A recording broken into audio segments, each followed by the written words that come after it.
요즘 이슈가 되고 있는 탄소 배출. 여러분은 탄소 배출에 대해서 어떻게 생각하세요? 탄소 배출이 지금과 같이 지속된다면 미래의 우리 기후 환경은 어떻게 변해 있을지 생각해 본 적 있으세요? 이걸 알아보기에 앞서 미래 기후, 기후변화 전망이란 뭘까요? 기후변화 전망은 온실가스, 에어로졸, 토지 이용 변화 등 인위적인 원인으로 발생한 복사강제력 변화를 지구 시스템 모델에 적용해 산출한 미래기후 전망 정보입니다. 기후변화 시나리오라고도 부르죠. IPCC의 지구온난화 1.5도 특별보고서에 따르면 산업화 이전 시기 대비 전 지구 평균 기온이 1.5도 상승할 경우 극한 고온, 호우 및 가뭄 등 자연재해 발생이 증가할 거고, 이런 변화는 온난화 속도와 규모에 따라 더 심화될 것으로 전망했습니다. 온실가스 배출량의 빠른 증가는 지구온난화를 가속시키고 적설 면적과 빙하 감소, 해수면의 상승, 물 순환의 변화와 극한 현상의 심화 등 기후 시스템의 변화를 더욱 빠르게 가져올 겁니다. 가속화되는 지구온난화는 기후 시스템과 인간 사회를 위협하는 기후 위기로서 인식되어야 하고요. 이런 위험에 효율적으로 대비하기 위해 과학적인 미래 전망의 산출은 매우 중요합니다. 국제사회는 2021년 발간 예정인 IPCC 6차 평가보고서 작성을 위해 각국의 기후변화 예측 모델이 참여하는 국제기후변화 시나리오 비교, 검증 프로젝트를 추진 중입니다. 국제 표준 기후 실험에 관한 국제 공동 프로젝트인 CMIP6는 IPCC AR6를 위해 온실가스 감축 수준 및 기후변화 적응 대책 수행 여부 등에 따라 미래 사회경제 구조가 어떻게 달라질 것인가를 고려한 새로운 온실가스 경로인 SSP를 개발했는데요. SSP는 2100년 기준 복사 강제력 정도와 함께 기후변화 적응과 온실가스 감축 여부에 따라 인구, 경제, 토지 이용, 에너지 사용 등 미래의 사회경제 지표의 정량적인 변화 내용을 포함해 5개 그룹으로 구성됩니다. IPCC 6차 평가보고서의 표준 온실가스 경로는 SSP1, 2.6, SSP2, 4.5, SSP3, 7.0, SSP5, 8.5의 4종입니다. SSP 시나리오의 첫 번째 숫자는 기후변화 적응을 위한 사회 경제적 노력, 두 번째 숫자는 2100년 기준의 복사 강제력을 나타내는데요.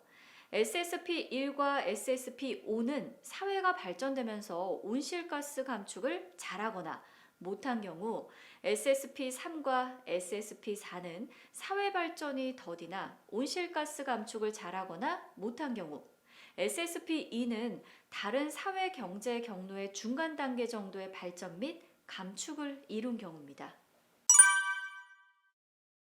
자, 그러면 앞서 설명했던 SSP 시나리오를 통해 2080일, 2100년에 해당하는 21세기 후반기 전 지구의 미래 전망에 대해서 먼저 살펴보겠습니다. 전 지구 평균 기온은 온실가스 배출 정도에 따라 현재 대비 1.9, 5.2도 상승할 것으로 전망되고요. 평균 강수량은 5에서 10% 증가할 것으로 전망됩니다. 평균 해수면 온도는 온실가스 배출 정도에 따라 현재 대비 1.4도에서 3.7도 상승할 것으로 전망되고요. 전지구 해수면 고도는 46에서 87cm 상승할 것으로 전망합니다. 또한 온실가스 배출 정도에 따라 현재 대비 북극 해빙은 19에서 76% 감소, 남극 해빙은 20에서 54% 감소할 것으로 전망됩니다. 전지구 육지 지역의 폭염일은 급격히 증가하고 한파일은 감소할 것으로 전망되는데요. 이런 경향은 고탄소 시나리오에서 더 크게 나타납니다. 마지막으로 강수일수입니다. 강수일수는 현재 대비 조금 줄어들거나 큰 변화는 없으나 한 번에 내리는 비의 양은 증가할 것으로 전망하고 있습니다. 전 지구적 미래 전망을 전체적으로 살펴봤으니까요. 이제 우리나라 미래 전망에 대해서 좀 더 자세히 알아볼까요?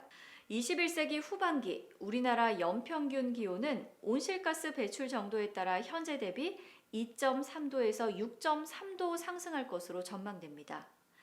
또한 우리나라 평균 강수량은 온실가스 배출 정도에 따라 현재 대비 3에서 18% 증가하며 강수일수는 5.6일에서 6일 감소될 것으로 전망하고 있습니다. 강수일수는 감소하고 평균 강수량은 증가하면 한 번 비가 내릴 때 많은 비가 내린다고 볼 수 있겠죠. 또 극한 고온 현상과 극한 강수 현상은 증가하고 극한 저온 현상은 감소될 것으로 전망됩니다. 21세기 후반기를 기준으로 극한 고온의 경우 우리나라의 폭염 일수는 15.4일에서 70.7일, 열대야 일수는 19.3일에서 65.3일 증가될 것으로 전망됩니다. 극한 저온의 경우는 어떨까요? 우리나라의 겨울철 한파 일수는 4일에서 9.3일, 서리 일수는 28.2일에서 60.2일 감소할 것으로 전망됩니다. 마지막으로 극한 강수입니다. 극한 강수의 경우 21세기 후반기에 우리나라의 호우 일수는 0.3일에서 1.2일 증가하고요. 상위 5% 극한 강수 일수는 0.3일에서 1.7일 증가될 것으로 전망하고 있습니다. 기후변화에 대해서 어느 정도 알아봤으니까 이제 계절 변화도 알아봐야겠죠? 현재는 겨울이 107일로 가장 길게 지속되지만 21세기 전반기에 여름이 111일, 112일로 가장 길게 지속이 되면서 21세기 후반기로 갈수록 여름이 점차 길어집니다. 고탄소 시나리오의 경우 겨울은 21세기 후반기에 68일 짧아져서요. 39일간 유지가 되고 여름은 73일 증가해서 170일간 유지될 것으로 전망됩니다. 또한 겨울철이 짧아짐에 따라 기온의 영향을 많이 받는 봄꽃들의 개화일도 당겨지게 되겠죠. 고탄소 시나리오의 경우 21세기 후반기에는 봄꽃 개화일이 현재보다 23일에서 27일 당겨질 것으로 예상되고요. 진달래의 경우는 2월에 볼 수도 있다고 합니다.